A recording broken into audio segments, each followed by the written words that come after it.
En verdad quiero, en primer lugar, agradecer, como siempre lo he hecho de manera pública, de manera privada, la generosidad, la gentileza de Ernesto, de Raúl, de su equipo, de Mari, los de la imprenta, que siempre con una, yo diría, particular devoción, no solamente editan los libros, eso pudiera ser una parte, un prólogo, sino que luego que los libros son editados, posterior a ello, hacen el esfuerzo tan grandioso, tan especial, tan metódico, tan difícil y complicado en momentos como estos, de promocionarlos, de presentarlos, que la gente pueda, en todo el país, yo que he recorrido, créanme, casi toda Venezuela, desde los tiempos inmemorables en que Hugo Chávez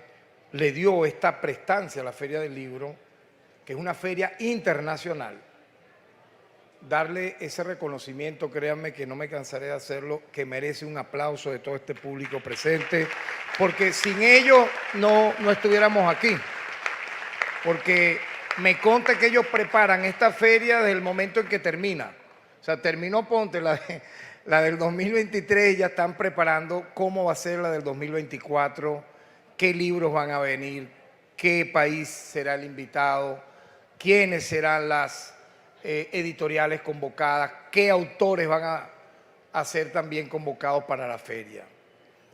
Y me honra que la presentación de este libro del día de hoy y uno que se hará mañana, los invito a esta hora a las 7, de Alberto Jiménez Ure, sobre una aproximación a mi literatura, se haga teniendo a Colombia como país, vamos a decir así, invitado para prestigiar esta feria. Colombia es una tierra, al igual que la venezolana, de artistas, de poetas, de cultores, que le han dado muchísimo a la humanidad.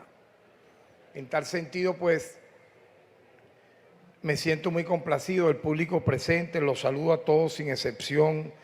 Los que están acá presentes son amigos y amigas nuestras de toda la vida que han venido siguiendo nuestra trayectoria, que no ha sido fácil, como bien lo señala Raúl y Ernesto. Ahorita sentarse acá en este momento pudiera parecer un acto, entre comillas, normal, pero llegar acá ha sido altamente difícil. Un camino lleno de encrucijadas, de emboscadas, de muchas espinas, pero al mismo tiempo, en medio de esos precipicios, de muchos cielos, de muchas, yo diría, de muchos campos verdes, de muchas cimas nevadas, de un paisaje también idílico diferente a lo duro, a lo crudo. Lo que narraba Ernesto, siempre que alguien recuerda esos momentos dramáticos, no deja de llevarme a esa etapa, a ese momento preciso. Quisiera comenzar por ahí, ¿no? Porque ¿quién de los que estamos acá no hemos estado cerca de la vida y de la muerte al mismo tiempo en un instante y pensar en ese minuto que lo más preciado que tenemos, que es la vida, pudiera, sin que nosotros la busquemos o querramos, desaparecer? Son momentos realmente hitos en la historia de un ser humano.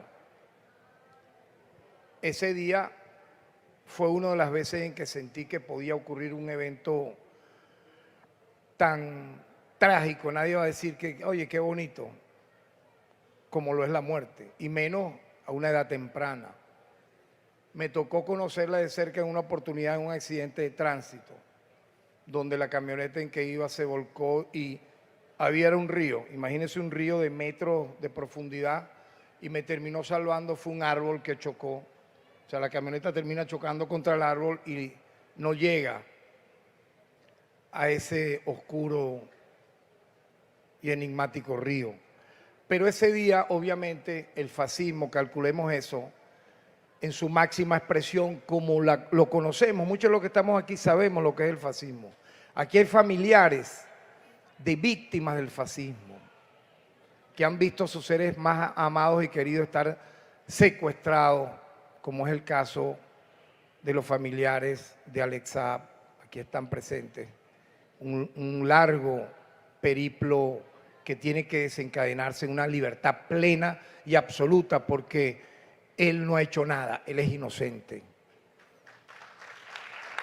Lo único que ha hecho, bueno, emprender en favor de Venezuela en un momento de crisis, pero calculemos nosotros un momento de esa magnitud donde, créanme lo que les voy a decir, miren, uno no puede apartarse siendo un poeta, siendo un intelectual, Raúl, Ernesto, siendo un escritor, Catire, que estás acá presente, gran amigo de toda la vida, J. Mario, tantos autores acá, de lo que es la historia en tiempo presente, lo que es el hecho político como un servicio. Y las fuerzas del mal, las fuerzas que antagonizan y están en contra de lo que aquí estamos celebrando, las fuerzas enemigas que son siempre de la extrema derecha, disculpen que hablen estos términos, pero es que no tengo otros, que son de las fuerzas más reaccionarias, más contrarrevolucionarias, que para ellos, créanme, mira, un poeta, un intelectual, un artista es menos que un objeto. En la época romana, del Imperio Romano, por lo menos un esclavo era equiparado a un objeto. No era un ser humano, ¿no? Y calculemos lo que implicaba el derecho en esa época. Por eso los lanzaban al circo romano. Como no eran seres humanos, bueno, que se los comieran los leones. Y de ahí surgió un ser humano que siempre han mirado, como es Espartaco, el rey de los esclavos, que logró una épica inmemorable, casi nadie lo menciona, pero para mí él es un precursor de los derechos humanos, al igual que Jesús de Nazaret, al igual que el Buda y todos esos grandes profetas. Pero esas fuerzas están aquí siempre y créanme, odian el libro. Cada vez que hay una guerra, ¿qué hace esta gente? Los fascistas, los nazis, los reaccionarios de todas las horas, los mercenarios, van a una biblioteca y la queman. Lanzan los libros, como ocurrió con la Biblioteca de Alejandría, al mar. Dicen que ese lago, ese río era blanco y terminó siendo oscuro durante no se sabe cuánto tiempo, de los miles de libros que lanzaron allá en Alejandría, en Egipto.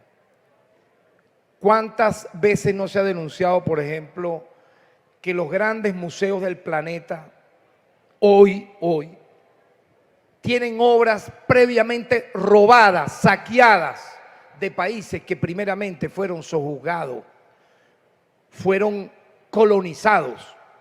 Por ejemplo, la invasión a Irak de principios de los 90, el ejército estadounidense de ocupación, aparte de robar en las bibliotecas y museos, los quemó. Hay que ver lo que implica Irak. Ustedes saben qué es Irak, la antigua Babilonia. ¿Dónde se dice que comenzó la humanidad? En Babilonia. Bueno, quemaron, saquearon, y no estoy hablando de hace 500 años, apenas de hace unos 30 años atrás. Entonces es una gente que odia enormemente. Nosotros que investigamos tanto ahorita en estos tiempos todo lo que tiene que ver los delitos de odio, es impresionante leer, Raúl, en redes sociales cómo estas personas aprovechan cualquier momento para decir cosas como estas: deje que ya caiga el régimen, los vamos a buscar uno a uno, los vamos a matar, los vamos a perseguir, los vamos a quemar, pero con su cara. No es que lo dice un bot, no, ellos hablando, ¿no? Algunos los hemos detenido, otros están prófugos, viven fuera con alertas rojas, pero eso sería lo más, entre comillas, blando, ¿no?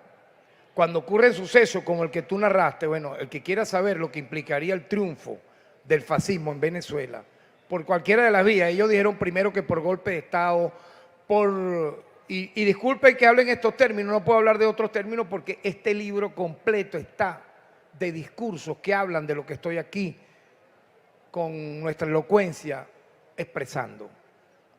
Este libro que está acá y luego detallaré.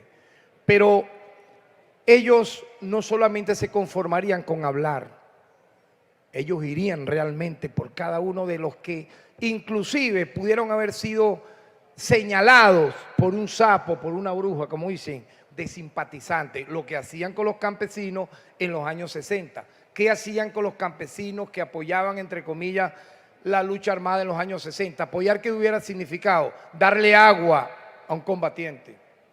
No decirle al policía o al ejército que pasaba por ahí que cruzaba una columna guerrillera. Simplemente eso. ¿Qué creen ustedes que ocurría?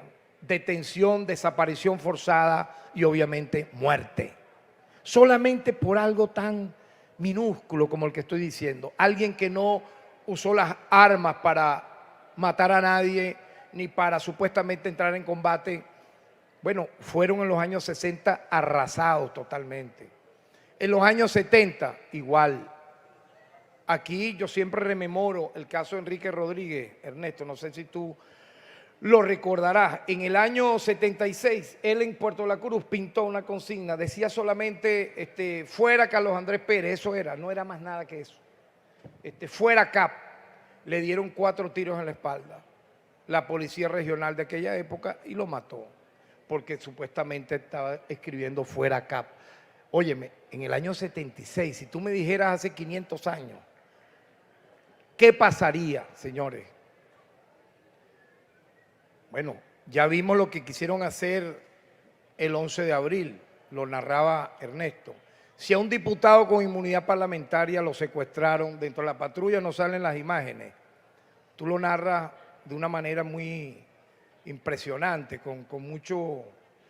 con esa retrospectiva de los flash que van hacia el pasado y el presente. Pero las imágenes de cuando yo hablo en la patrulla es posterior a que en el momento que no están las cámaras, porque me llevaron a 3 lugares diferentes, me dieran como unas 20 patadas, algo así, culatazo de fusil. Ustedes saben que hay una costilla falsa que apenas te la tocan, tú caes, solo porque yo les reclamaba que a dónde me llevaban. Y ellos lo único que decían que varias veces lo que provoca es hasta un tiro aquí abajo, le digo, pero ¿cuál era la razón? Óigame, y estaba de presidente alguien que fue electo constitucionalmente, como es Chávez. Estaba en ese momento siendo arrocado. Y quien estaban ellos humillando hasta el extremo era un parlamentario. ¿Qué quedará? ¿Qué quedará, señores, para el desamparado, para el humilde de todas las horas? Si una horda de gente que odia de principio a fin como esto, que odian a los poetas, que odian a los libros, que incluso yo recuerdo que hay un personaje de la época hitleriana que llegó a decir esta frase que quedó para la historia: cuando oigo la palabra cultura, saco mi pistola. Impresionante, ¿no? Entonces, uno no deja también de pensar, y esta feria de alguna manera está en homenaje a Colombia, pero también a Palestina, de facto y de hecho ya es así. Lo que está pasando en Palestina hace más de un mes, o sea, es algo, miren, las cifras van de un día para otro, eran 2.000, luego yo recuerdo 4.000. La última que impactó a la humanidad, van 8.000, bueno, entérense, ya está llegando a 12.000 muertos, de los cuales la mitad son menores de edad y casi la otra mitad son mujeres. Es decir, ¿por qué creen ustedes mujeres y niños? Pues la mujer es la que procrea. Y ellos, los palestinos lograron algo impresionante en ese pequeño sector. Sepan que Palestina era lo que es ahorita Israel. Todo el territorio que ahorita es Israel se llamaba Palestina hasta 1948. Era que imagínense que todo el territorio de Venezuela se llama Venezuela y de pronto un día las grandes potencias ocupen Venezuela. Eso es un ejercicio de pesadilla que no va a ocurrir nunca. Y de pronto, ¿cómo no?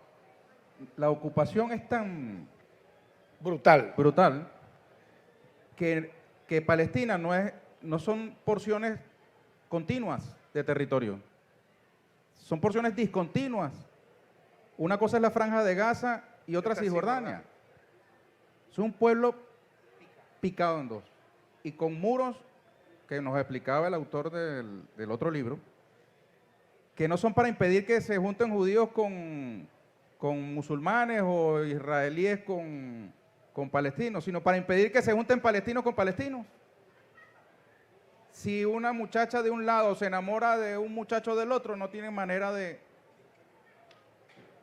Es una forma nueva de apartheid. Este libro tiene muchos momentos de discursos en homenaje a la Asamblea Nacional de aquella época en favor de Palestina, pero calculemos el odio, Ernesto, que fueron directamente contra una novelista palestina que recién había obtenido un premio y la asesinaron. Eso no fue al azar. Matar escritores, matar poetas, para mí es algo, como toda muerte anunciada, premeditada, es irreparable, es algo inaceptable, abominable, pero que una inocente novelista, que lo único que había hecho obviamente era una novela impresionante sobre el dolor palestino, hayan ido a matarla. Ella ya preanunciaba que podía ocurrirle. ¿Y qué hace las Naciones Unidas, señores? Pero a mí no me deja de sorprender eso, Raúl. O sea, ¿qué hacen los grandes ONG transnacionales que tienen millones de dólares en su valija para detener este holocausto? Esto es un holocausto. Porque decirme que en un mes hay, ellos dicen 14.000, 12.000 muertos, pero me da la impresión que puede ser más. Porque uno cuando ve los edificios totalmente aplastados, ellos agarran un megáfono, por favor desocupen el edificio, y en cuestión de segundos el edificio es destruido. ¿Y qué edificios son? Residenciales, hospitales, escuelas. Y la hipocresía de los organismos transnacionales de derechos humanos. Recientemente nosotros estuvimos en Ginebra y yo lo decía de esta manera, habían 15 expertos ahí y que entre comillas independientes.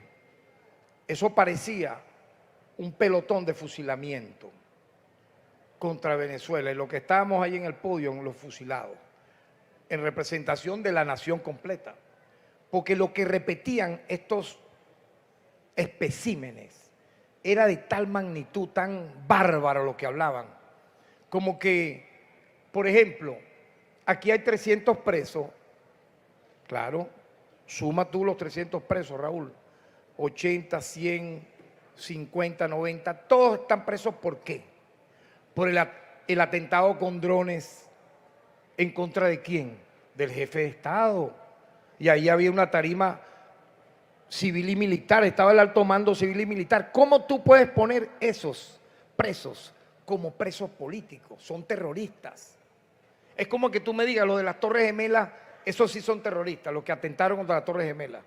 Pero estos que hicieron algo igual, intentaron hacerlo igual, no, son presos políticos. Los demás restantes que llegan a 300 son los de la Operación Gedeón, incursionar marítimamente luego de contratar una empresa para acabar con tu vida y la vida de millones, porque ellos iban por años. Supuestamente el contrato se podía hacer cada año. ¿Para qué? Para matar autoridades civiles y militares en el país. Entonces, los presos por la Operación Gedeón, que tercerizaron con una empresa criminal que se llama Silver Corp, según estos tipos, son presos políticos. Los de la operación esta en el puente Altamira, alguna gente se burla, bueno, ahí eran plátanos, debajo de los plátanos habían bombas, granadas, fusiles, para matar. También los colocan como presos, ¿no? Entonces, ellos son los que supuestamente defienden los derechos humanos. Ahora, han sentado ellos ahí a Israel. Pero hagámonos esa pregunta. Cuando sientan a Israel, ¿qué hablan? Yo me imagino las preguntas de los tipos así, todos temblorosos, un portuguesito ahí, el otro, una francesita con un odio extremo a Venezuela. Venezuela que no ha hecho ni el 0,0001% que Israel. Vean cómo nos sientan ahí y hacen unos informes abominables. Pero yo no he visto algo parecido contra Israel o Estados Unidos. Y en la CPI tampoco. Entonces, aquí hay muchísimos discursos sobre esto que estoy aquí narrando, porque gran parte de los discursos que aquí están, que tienen que ver en la etapa nuestra como constituyente, como congresista, previo a la constituyente. Recuerdo, y permítanme, nosotros fuimos electos diputados al Congreso en el año 98. 1998 fue el último Congreso que tenía diputados y senadores.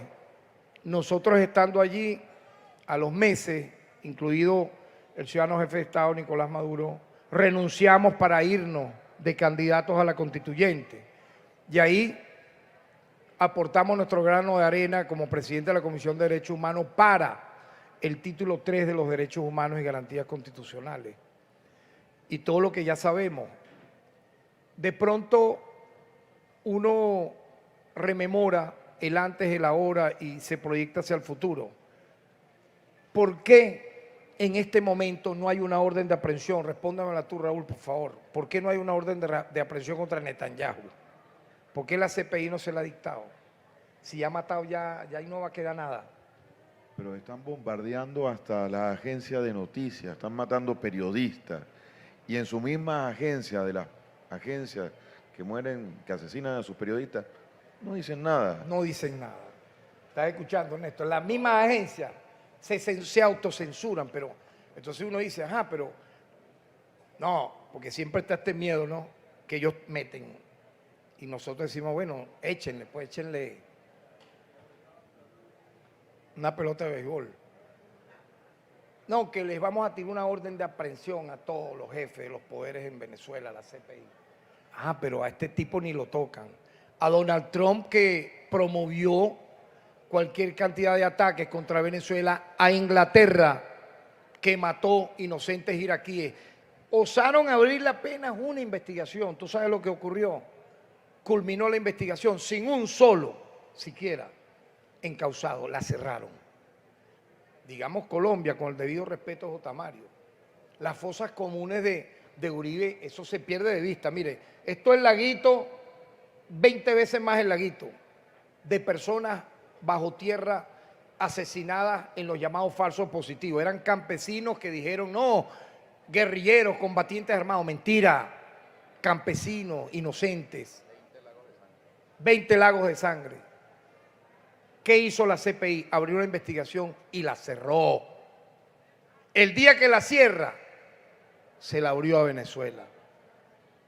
Hace poco, ustedes deben recordarlo, en plena cuarentena.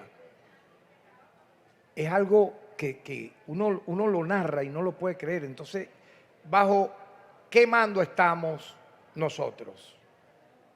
Entonces, tiene que explicarse, y ahora voy a lo grueso de por qué. ¿Cuál es la razón de la edición de este libro, Ernesto? Tú hacías la pregunta por la polémica. Bueno, muy bien, porque la historia no puede ser borrada, no puede ser sepultada. Los hechos históricos que fueron en su momento elocuentemente dichos por varios actores, me tocó ser uno dentro de muchos, ¿ok? No puede ser llevada a un cajón vacío y que reine luego ¿qué?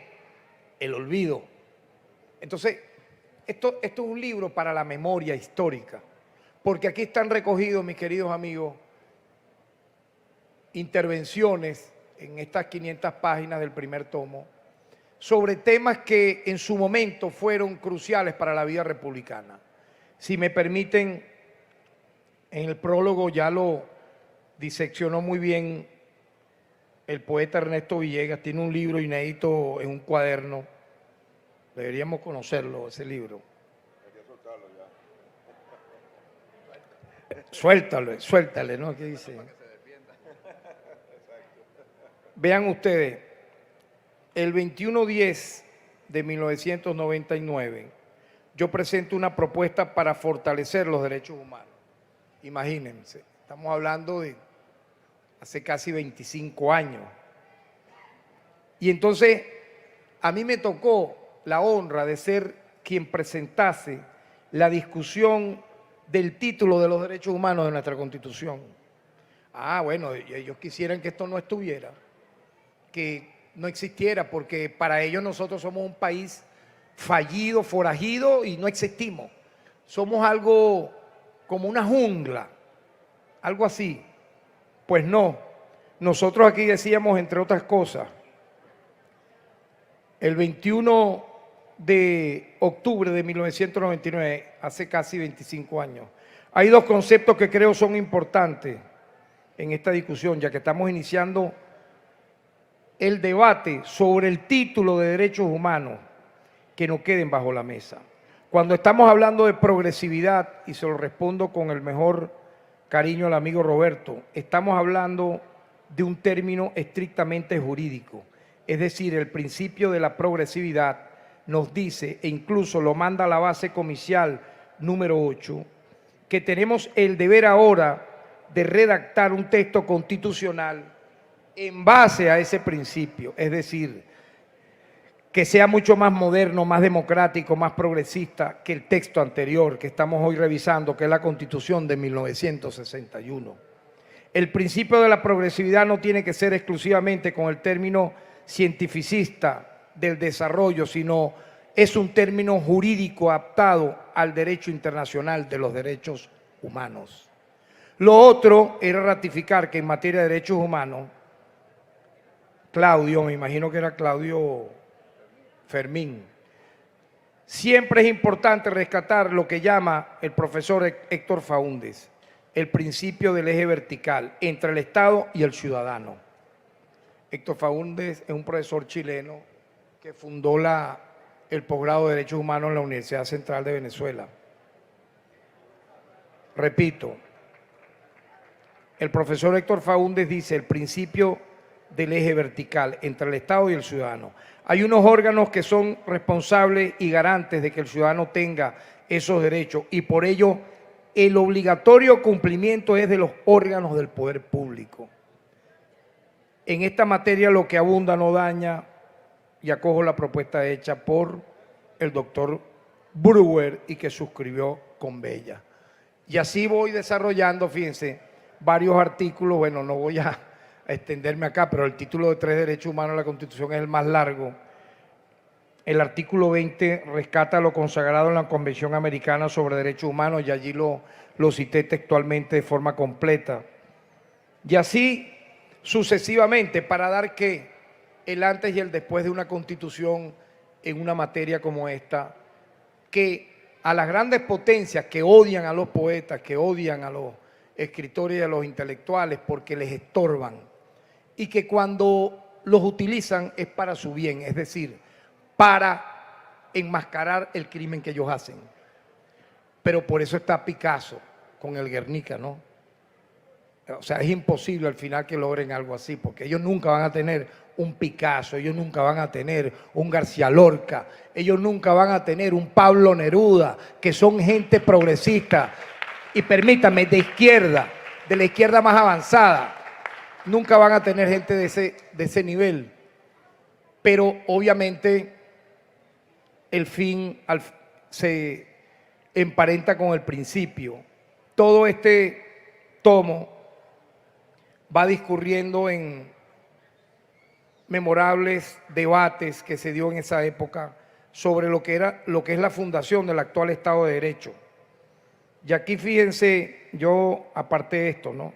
Sorprendentemente, algo increíble, ¿no?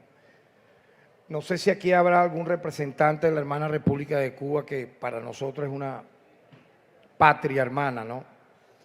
Aquí se dio un debate y en la asamblea eso fue algo como que iba a haber pues una metáfora, plomo y centella, ¿cómo es que dicen aquí? ¿Plomo y qué? Bueno, una palabra de esa que usan en los bajos fondos. Pero algo increíble, ¿cómo es posible que Fidel Castro vaya a hablar en la Asamblea Nacional de Venezuela?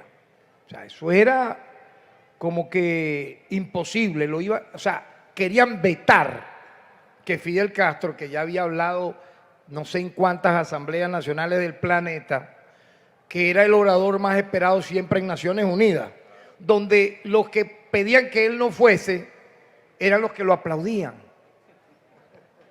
O sea, algo increíble, pero claro, era la rabia, ¿no? los que lo recibieron cuando él vino a la toma de posesión de Carlos Andrés Pérez, bueno, yo se los dije, pero si ustedes eran los que más le jalaron cuando él vino a la toma de posesión de Carlos Andrés, y hicieron yo recuerdo 300 firmas de intelectuales que hoy apoyan al fascismo, ahí apoyaban y le daban la bienvenida a Fidel Castro en el año 89.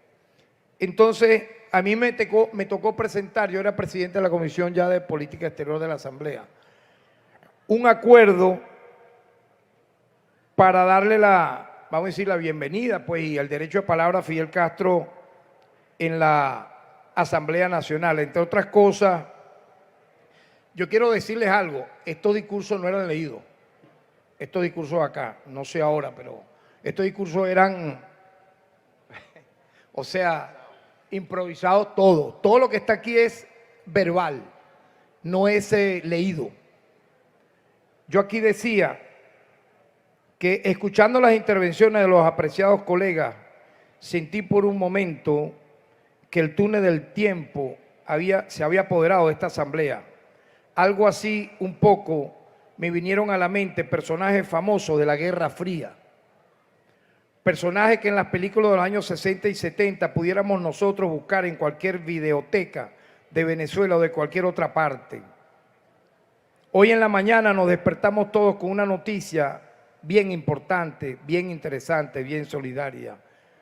Bien de un momento donde la globalización también tiene que empezar por la globalización de los pueblos para acercarlos. Decía la prensa de hoy, y lo destacaba muy bien, que el Senado de los Estados Unidos aprobó un proyecto de ley que alivia el embargo a Cuba, imagínense. Imagínense lo que significó esto el 19 de octubre del año 2000. Supiesen los que firmaron esto ahora lo que han querido los dos expresidentes anteriores al actual, que va por el mismo camino.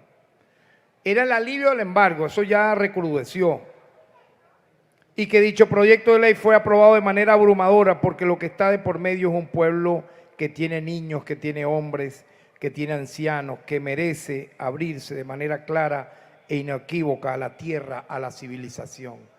Bueno, no imaginábamos nosotros en esa época, Raúl, Ernesto, todos ustedes, que Venezuela iba a sufrir un bloqueo peor que el que está viviendo, yo diría, Cuba.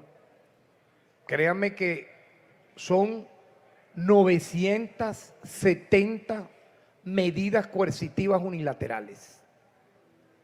Las de Cuba no llegan a esta cifra tan brutal. Aparte de las sanciones colectivas sumarias que implican violaciones masivas de derechos humanos, que impiden comprar medicina, alimentos, los derechos humanos colectivos han sido violados todos, como si hubiera caído una bomba atómica. Calculemos entonces, señores, lo que significa ahora todo esto, ¿no? Rememorar todo esto. ¿Y qué hace uno al leer todo esto nuevamente?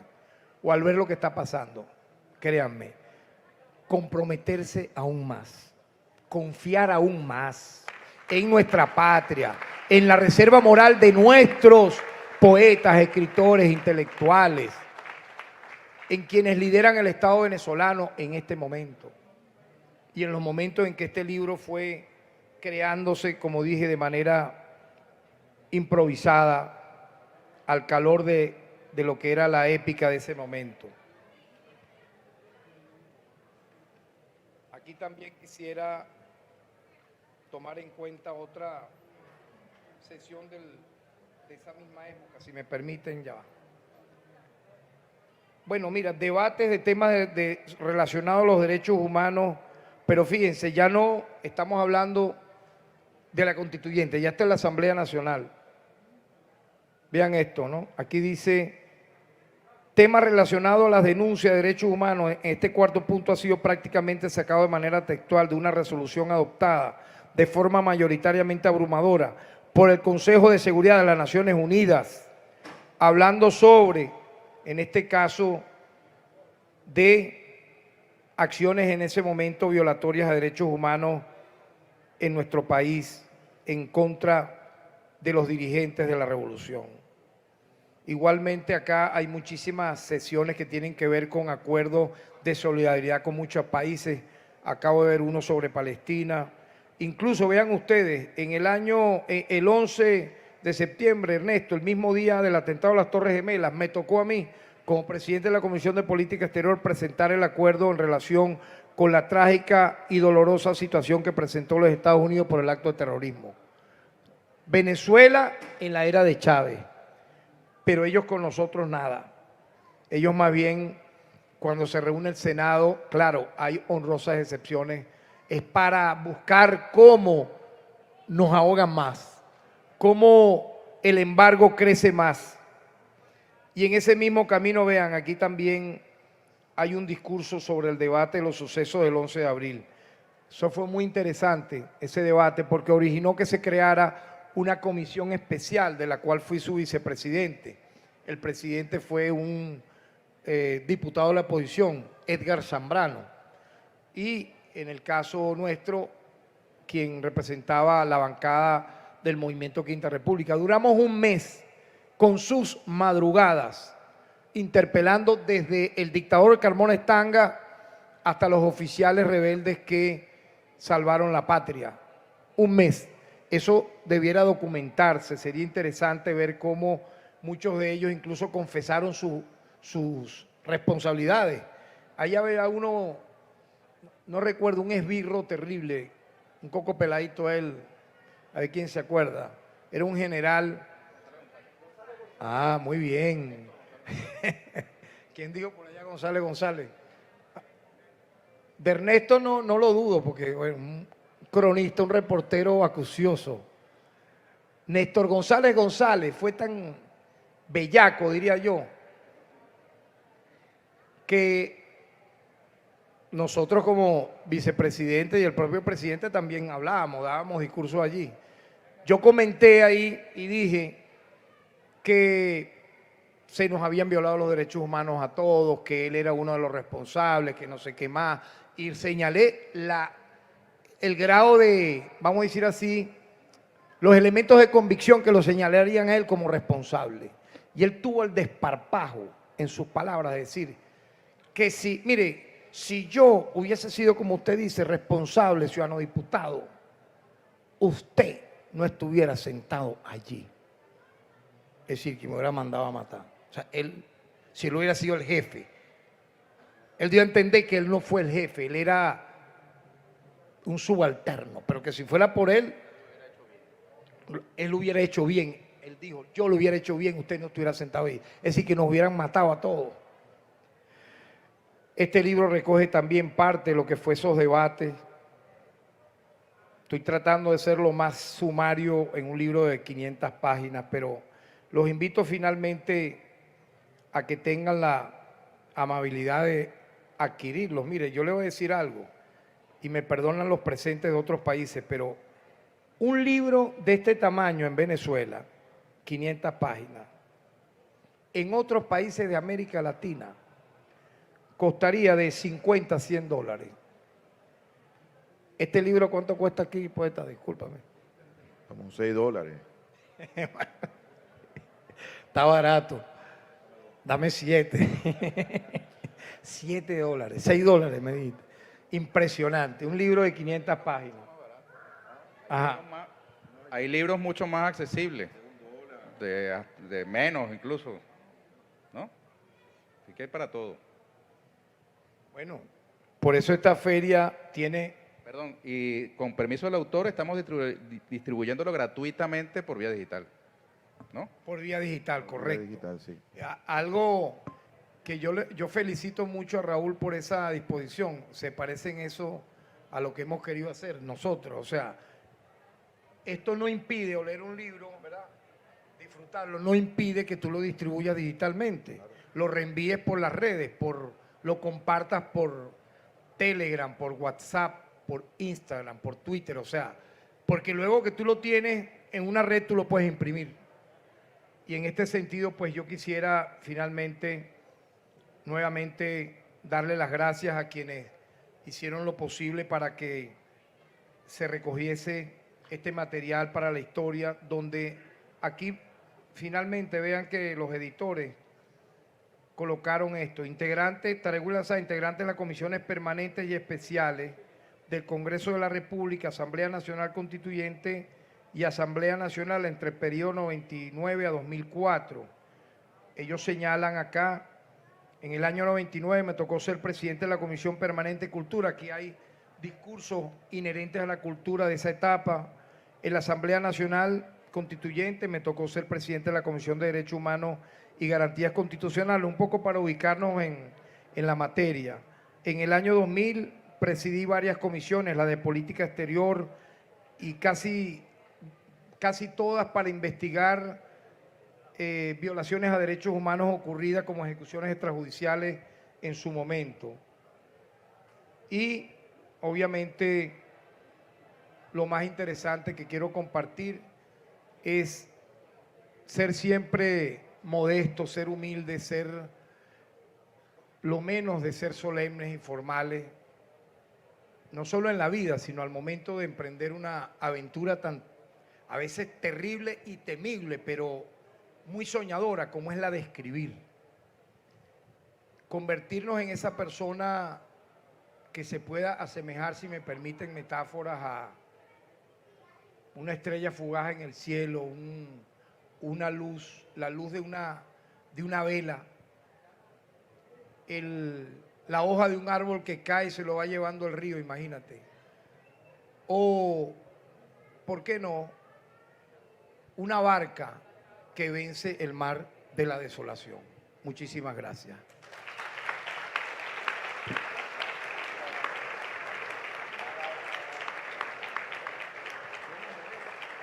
Bueno, es hora de subir.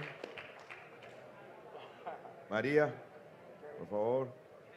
Camila. Para que seamos minoría.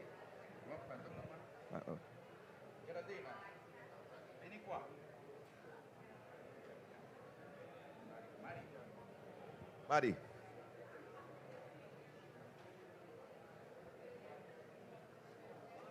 Ánimo, Mari. Buenísimo, buenísimo. Aquí el texto. Cicerón.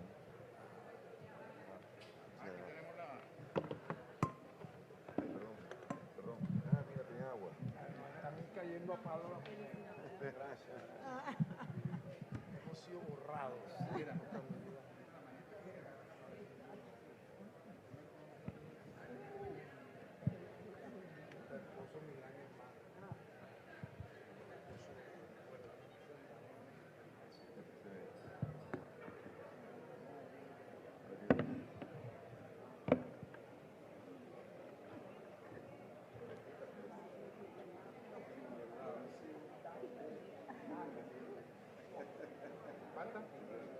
Mira, pero vamos a distribuirnos, porque la cosa es mezcladita. Claro, sí. Mira. Ajá. Déjame ponerme yo en medio. Mira, mujer, hombre. Ah, ella tiene en medio. Mujer, hombre. Allá. Ajá. Me pongo allá. Una para allá. Está bien. Una para allá. Bueno, entonces aquí. Vamos. Venga, pues.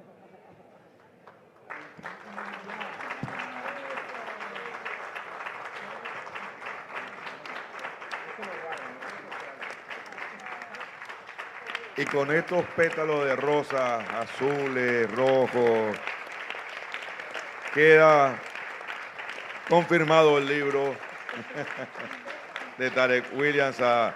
Muchas gracias, Filben 2023. Seguimos mañana en una jornada también especial como esta.